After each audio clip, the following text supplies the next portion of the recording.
ये आपने एक बहुत अहम नुक्ता उठाया कि हुकूमत के पास गंदम पड़ी हुई नहीं है तो फिर वो दोबारा इंपोर्ट करेंगे।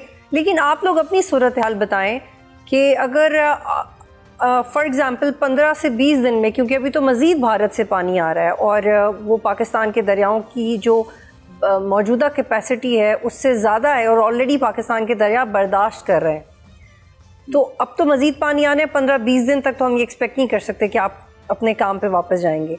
लेकिन उसके बाद आप क्या एक्सपेक्ट करें कि कब तक आप लोग दोबारा फसल उगा सकते हैं? देखें जी, मैं ये पहली बात तो ये गंदम वाली मैं आपको बात क्लियर कर दूं कि गंदम हमारी मार्केट में नहीं है। गवर्नमेंट के हमेशा से जब से पाकिस्तान बना आज तक फूड डिपार्टमेंट पास्को खरीदता था। उसको डर होता था कि अल्लाह ना करे कोई ऐसा कहत आ जाए तो गवर्नमेंट उसको कंट्रोल कर ले। अब हमारी गवर्नमेंट ने तो गंदम खरीदी नहीं, उनके पास स्टोरेज नहीं है। जो गंदम पड़ी है कुछ किसान के पास पड़ी है और कुछ माफिया के पास पड़ी है। वो गवर्नमेंट कभी भी इसको कंट्रोल नहीं कर सकती और 15 से 20 lakh metric tonne government Punjab को बल्कि पाकिस्तान को मंगवानी पड़ेगी, क्योंकि अब हमारी गंदम की फसल आने में अभी 7 से 8 महीने बाकी हैं।